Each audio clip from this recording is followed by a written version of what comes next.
Ay parang timang. Magandang araw mga timang, ako nga pala si Bambe. Masipag na ama.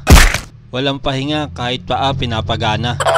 Mapagsabay ko lang yung cellphone, higa at bantay bata. Sa panahon ngayon hindi na uso ang pagod lang ang dalawang kamay. Dapat pati paa, isip, katawan. Kung totoo nga lang si Dr. Jero, sasabihin ko gawin niya na rin akong Android. Para mabilis kong malaman kung marami na akong utang or kung parating na yung maniningil. Ayan, listahan ng utang ko sa tindahan. Dahil maliit pa lang ang puhunan ko at pinapaikot ko pa lang siya sa tindahan, lahat ng kinukuha ko at kinukuha ng mga anak ko nililista ko. Kinukonsider ko siyang utang namin sa tindahan. Siyempre dahil ubos na ang mantika akong nakaripak, magre-repack na naman ako. Gamit ang aking DIY Embudo Energen. Sa sobrang tipid, naganap na lang na mapapakinabangan sa paligid. Pero this time at this moment, meron pa akong isang embudo.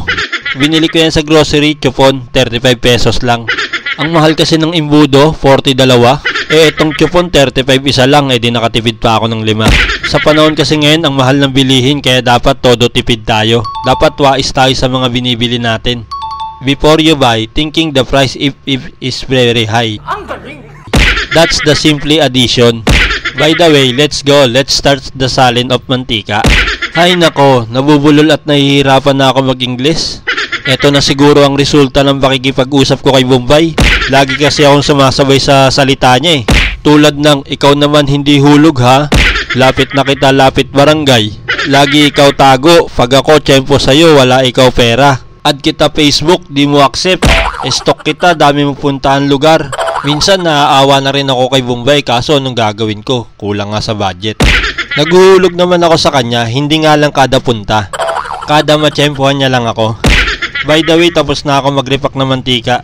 Siyempre, pagtapos gamitin, itago ng maigi para hindi langawin. Iwas sa germs, iwas sa sakit, iwas sa gastos. Oo nga pala, bago ko makalimutan, binibenta ko nga pala yung isa kong embudo, yung Energen. Walang issue, easy to use. Test to sawa kahit kasama pa asawa.